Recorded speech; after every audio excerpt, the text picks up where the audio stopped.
our main reason, at least the girls and I, we're here for the state fair. I don't know about you. We're going to get some stuff on a stick. I don't care what it is. A hot dog, a Snickers bar. We're eating everything on a stick today. But the other reason I'm here is to introduce my husband. You know the guy running for president. Yeah, that's pretty good. But one thing I want to share with you today is, whenever I get in front of an audience, I get pumped up because I'm very passionate about this race. I'm passionate about my husband in this race because I know that, and I'm trying to convey to all of you that there is something very special about this man. This is why we're doing this, because Barack and I talked long and hard about this decision. This wasn't an easy decision for us because we've got two beautiful little girls, and we have a wonderful life, and everything was going fine, and there was nothing that would have been more disruptive than a decision to run for president of the United States. And as more people talked to us about it, the question came up again and again, what people were most concerned about. They were afraid. It was fear. Fear again, raising its ugly head in one of the most important decisions that we would make. Fear. Fear of everything. Fear that we might lose. Fear that he might get hurt. Fear that this would be ugly. Fear that it would hurt our family. Fear.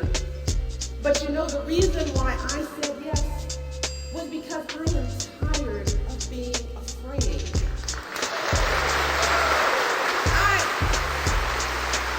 I am tired of living in a country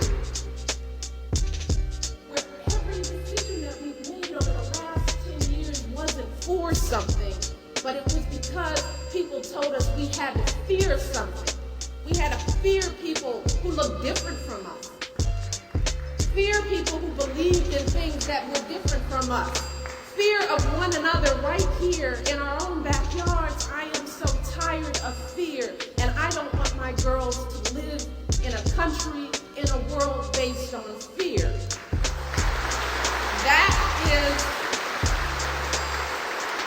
That's why, and we have to admit it, why we are in this war. We are in this war because for 8 years we were told to be afraid.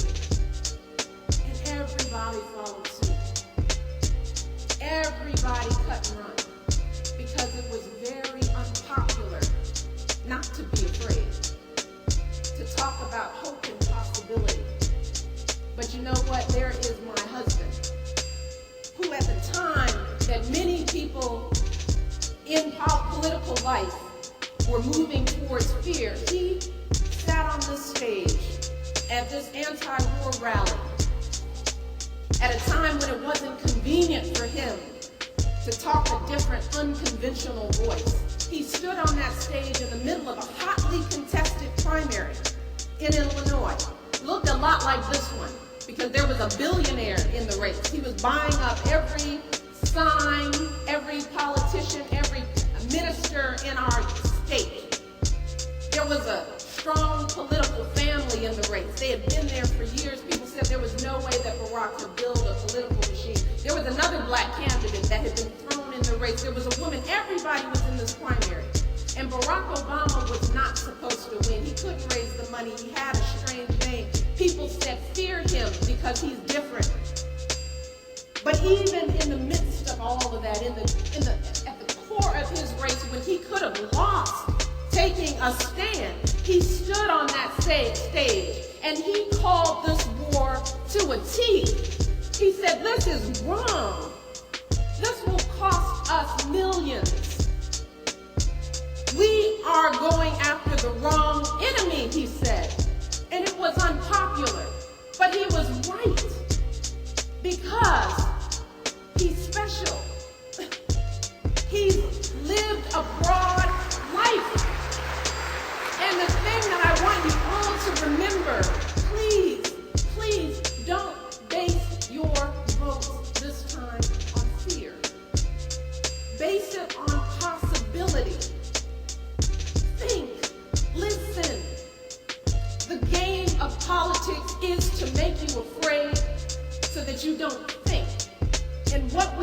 right now isn't political rhetoric. It isn't games playing. We need leadership. We need people with judgment. We need decent people, people with common sense, people with strong family values, people who understand the world. We need a man like Barack Obama who you know on the day that he is elected to office will change the way the world sees us. You know that. That is the possibility of Barack Obama.